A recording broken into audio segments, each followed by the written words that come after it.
Okay, another little update. Poppies are in here somewhere. Ah, and there's Perry too. Come on, Perry. Okay, so today was basically day 15, so I got to end my quarantine. And I did, and it was weird. It was very strange. Anyway, I'm getting ahead of myself here. The last update... Can you see him? How about we get you some light, bud?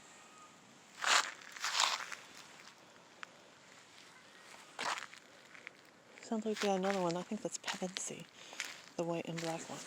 Anyway, after I made my last quarantine illness update, when I had been told I'm recovered, based on the doctors. Now again, they did not want me anywhere near a doctor's office. They refused to give me a test. They said, they gave me all these excuses. They said they didn't have enough and they wanted to save them for the people who they did not know had a definite exposure, because they were trying to figure out who might have it. And so they didn't want to waste them on somebody that they know already might have it. And they were trying to track down all the different possible strains of, the little web of where this disease was. And the other thing they told me, and made perfect sense to me, was if I didn't have it, then I would be going around people at the testing center who maybe did have it, and so I could get sick if I didn't have it. I was like, cool, all right, yeah, whatever, I don't need that test. And I started getting more symptoms, and then the fever, and then the fever went away, and still no test. And then what happened, I believe it was Sunday night, maybe Monday morning early. It was in the middle of the night, because it's what I do, middle of the night. What happened was, I had been taking it very, very easy and trying to, I was told, actually, somebody put a comment on one of the videos, you could hear the way I was breathing, that I was taking shallow breaths on purpose. And I mean, it was definitely on purpose, because I didn't want to cough. Because coughing, one, was scary, and two, was painful. So I was very much trying not to cough. So the thing is all over. It's out of my system. I can finally start breathing normal and take deep breaths. Anybody who's dealt with somebody with lung issues probably knows what I'm going to say next. As soon as I started taking the deep breaths, I started coughing. Yeah, there's two of them. Can't see them, but there's two of them behind me. And a third was meowing. Anyway, and I started bringing stuff up. I'm sorry, this is really gross. It was like gel. It was not like water. It was completely clear. Gel. Almost toothpaste consistency. But I was like, oh, okay. Here it is. This is it. I've got this disease. Here it comes. And I kept finding out afterward. After I was feeling symptoms, then they're saying you have the symptoms, like the headache. I was like, I have all these symptoms, but I also have a headache that's so weird. Guess what? I think I said in the last video that I looked so bad.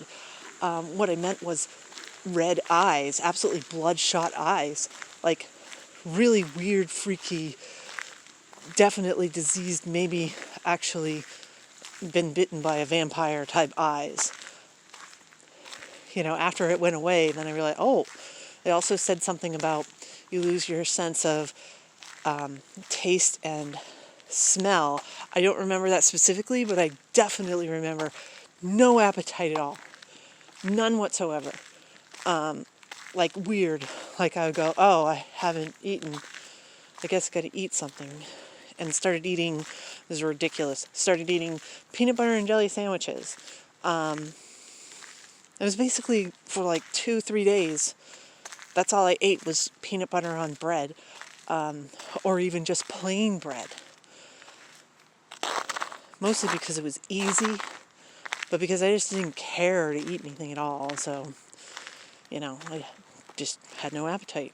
So whatever, it's there, I'll eat that. I don't have to do anything to cook it or prepare it at all.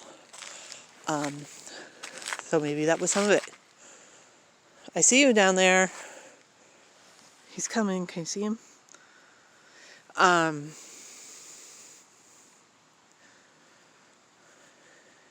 He's weird. He's really hopping a lot. Normally he's a little bit more smooth. I think he's trying to make big steps as opposed to small steps. And there's Pops, my big guy. Hi. Hi, kitty. Anyway, so I started coughing, and I called the doctor, and I'm like, oh my God, does this mean? And he was like, no, absolutely not. You've got to stay there. You've got to keep your quarantine. You've got to stay there. You can't go into the... I was like, what? Wait, but I might.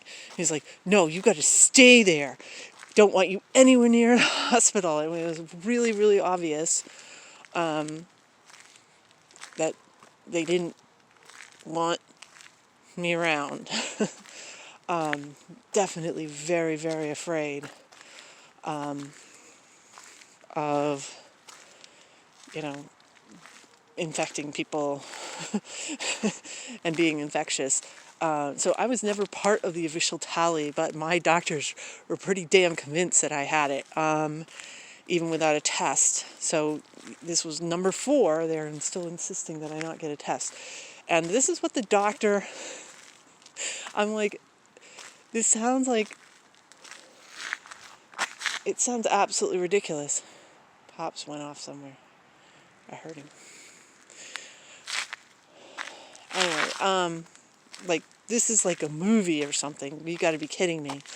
The doctor feels pretty strongly, based on what I was describing, because it was pretty painful.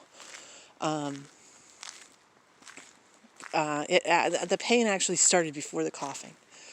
And it was underneath my collarbone. And it was also really, really low. Like, I would think diaphragm or lower. Anyway, the doctor, based on what I was describing, said that he feels that I probably had a partially deflated lung, a collapsed lung. And I'm like, what? What? I had heard, and I thought it was bonkers, your lungs have no nerves. It's the pleura, it's the sac around the lungs that it expands into. And some muscles past that are what hurts. It's not actually your lungs. So, supposedly, like, lung cancer is not that painful. And I'm like, yeah, right. Well, guess what? Yeah, right. It's not the lungs that are painful. And the problem is that then it could have developed pneumonia. Hey, Pear, you're staying right with me. Is this far enough? Do you want to go back? How about we go to the end of this? Nah, he wants to go. He needs a break. That's what I figured. He's sitting right down. I don't know if you can see him. Anyway, so yeah, that was probably the worst complication. Presumed, partially collapsed lung due to coronavirus. Well, actually, due to me not taking deep breaths. And I guess it's that your lungs are pretty much use it or lose it, especially when you're sick. Who would have thunk?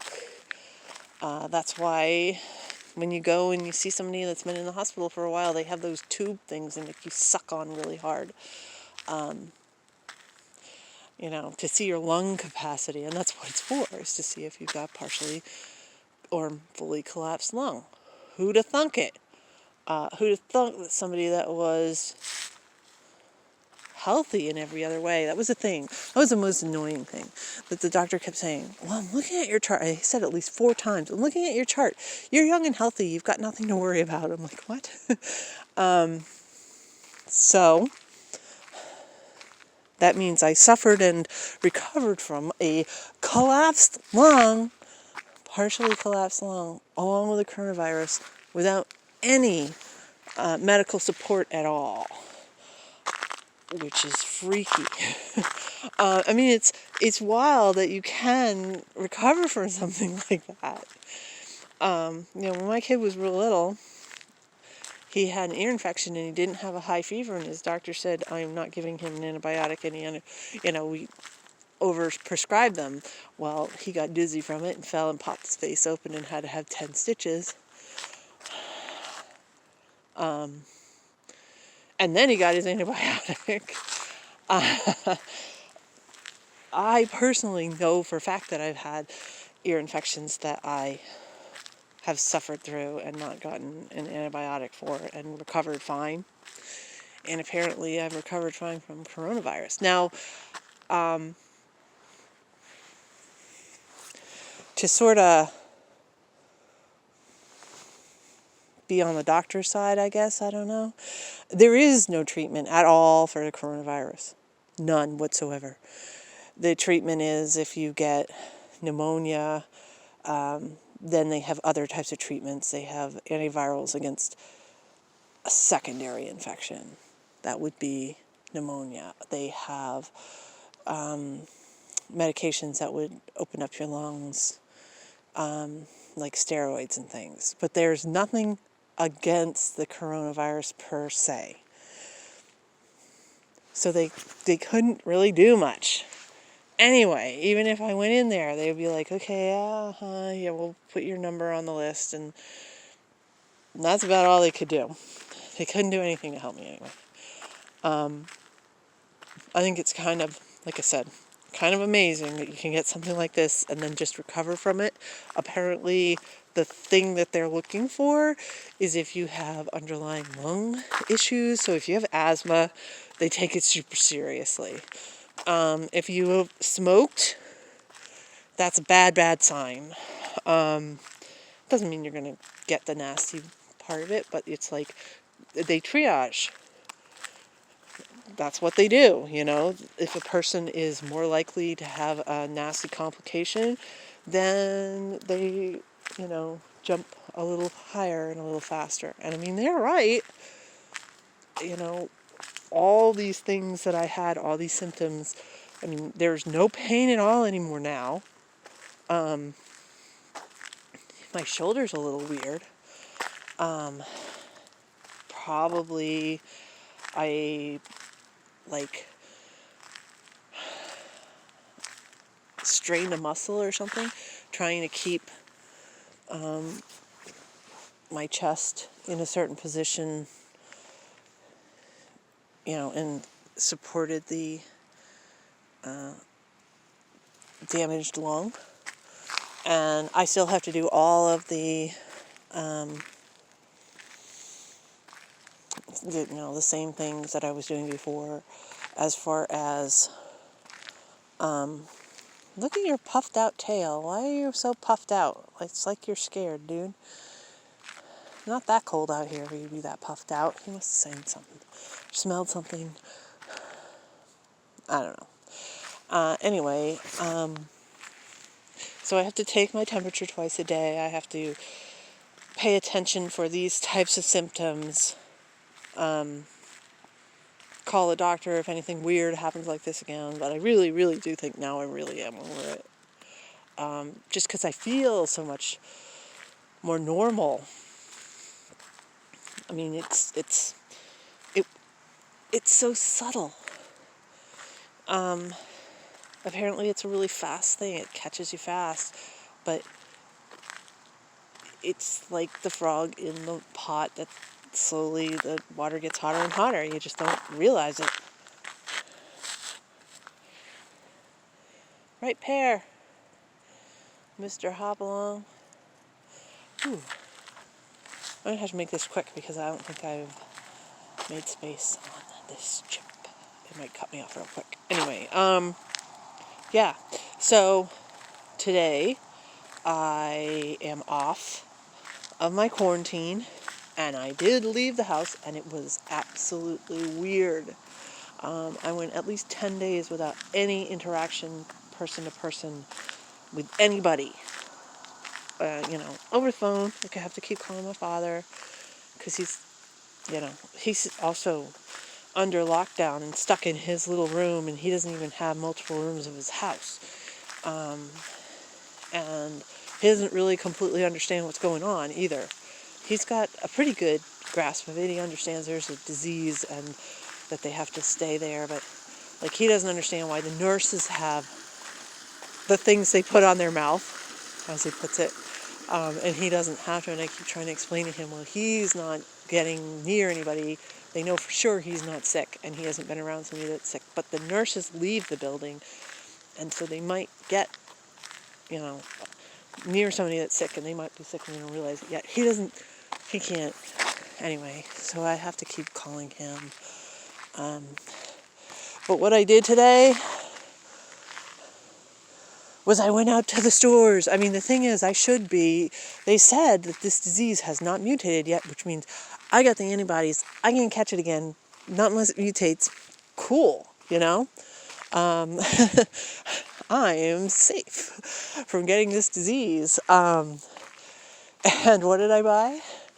I bought catnip bubbles for my little guys. I have not tried them out on them. That's my plan for tomorrow, is to blow these bubbles full of catnip and see how my little guys react to it, because they've been sticking by my side, so, they deserve some fun. Literally. Yeah, so I was in stores. I also got an oil change on my car because, that's the other thing. My state is going to lockdown tomorrow, which is the other reason I was like, I'm not going to leave even though I'm off quarantine until I absolutely have to. Well, everything is shutting down in the state, so I had this one day to do anything that did not involve grocery shopping. I had to do it today. I can't believe how much gas prices have dropped in the last 2 weeks. It's pretty amazing. So I filled up the car. I got an oil change. I try to take books to the library, but there's a great big lock on the drawer where you put books in. So I guess I can't return books to the library. And I did more grocery shopping. I got fresh fruit and vegetables, which is a miracle because I basically have been not eating that fresh stuff for 2 weeks because I've been on quarantine, and now it looks like I'm going to be on lockdown for another 2 weeks, maybe more.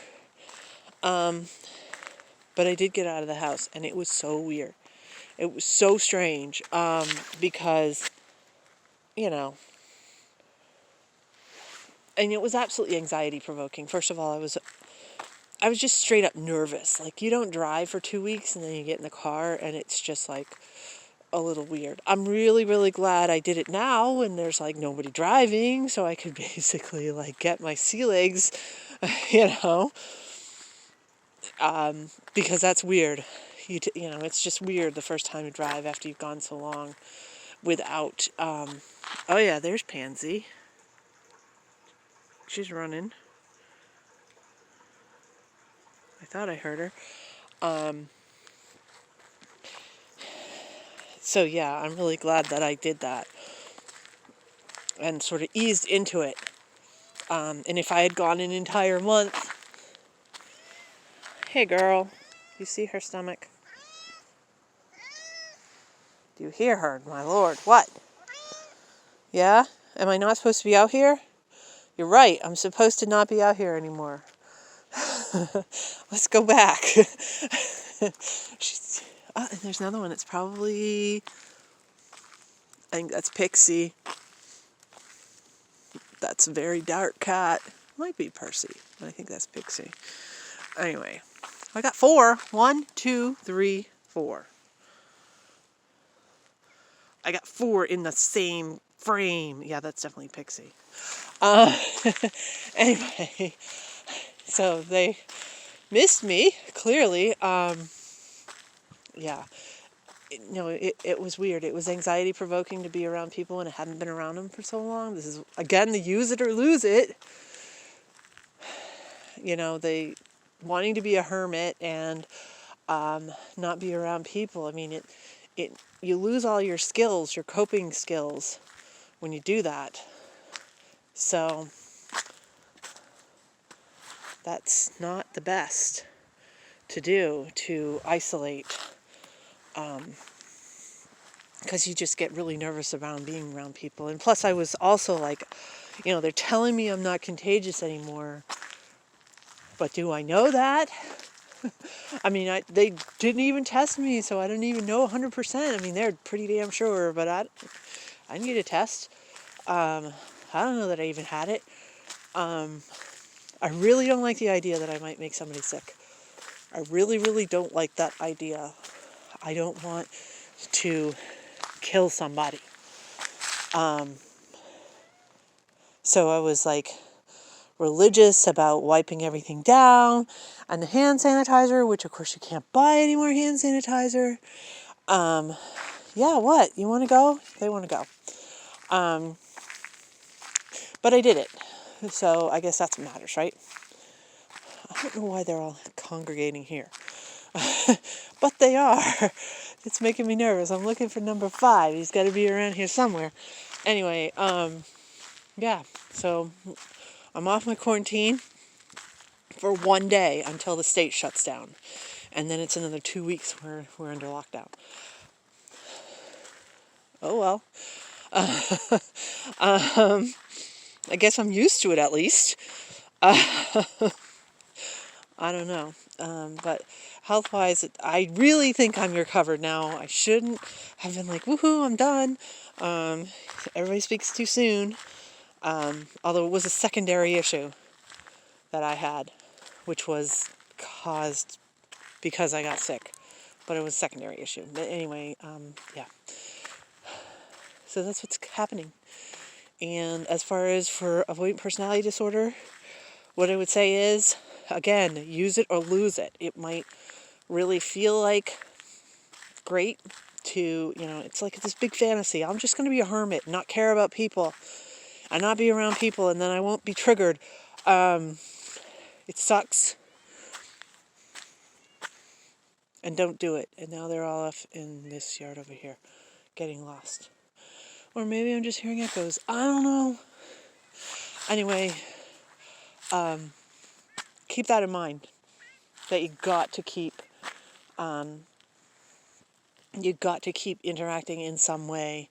And if you do have to completely stop for whatever reason, I mean, like I said, I don't live with anybody else, so I'm really, truly not interacting with people. If you do completely stop, and you get like a massive surge of AVPD thoughts and, really, really almost paranoid thoughts, don't worry about it. Give yourself a break, and you'll get past that pretty soon. That's what happens. You don't use your skills, you're going to lose your skills, and I don't know any way. I mean, I was making those videos. I was making a ton of videos while I was sick and on quarantine. But that's not interacting back and forth with a real person. And even on the phone, like I said, I was talking to people on the phone. Didn't do it. It didn't do it. So, I don't know. They're all up on that hill. No, they aren't all up on that hill. I just can't see anybody because it's a little dark down here. All right, I'm going to turn this thing off before it cuts off on me. But that's what's going on with me. It was, pretty mild case. Could have been a nasty complication, but I came through that pretty quick and fast and easy. And I'm restocked at the house, so I'm good for the next 2 weeks when I have this next. What are you doing in the woods? What are you doing in the woods? Anyway, yeah, just the new normal, I guess. Bye.